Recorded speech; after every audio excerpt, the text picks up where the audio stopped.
Today, cows and farmers are faced to produce more and more milk every day. In order to maintain this high level of production, farmers need to feed the animals with a very high quality of forage.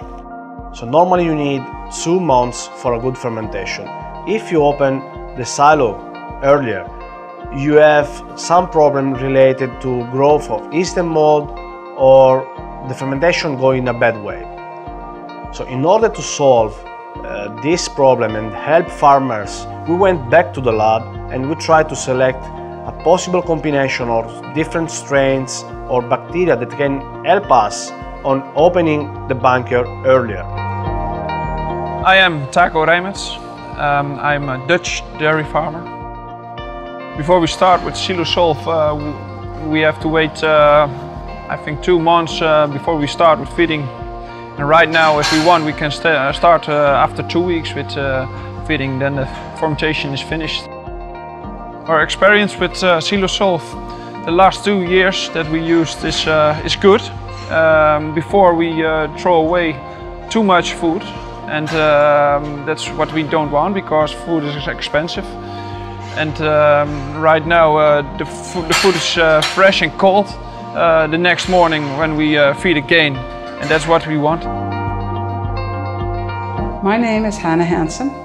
I'm an associate professor at the University of Copenhagen, Department of Veterinary and Animal Sciences.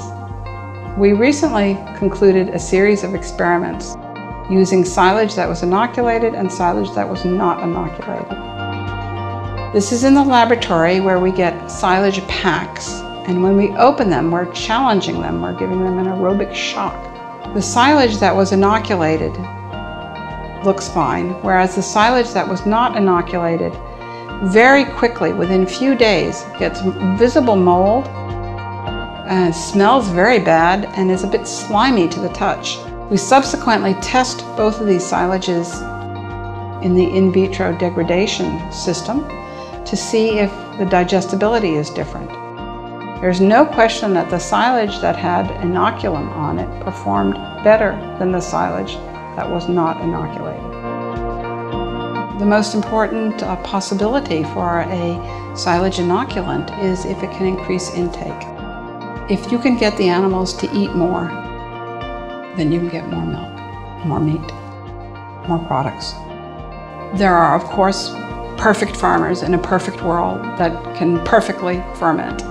The problem is that there are a lot of ordinary farmers in an ordinary world that can benefit a great deal from the fermentation products or from the inoculants.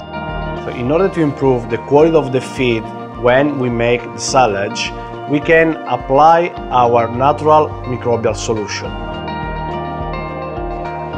The fast fermentation preserves the important nutrients and prevents the growth of yeast and mold. In case of feed shortage, the dairy producer is able to access the feed early whilst also maintain feed's freshness.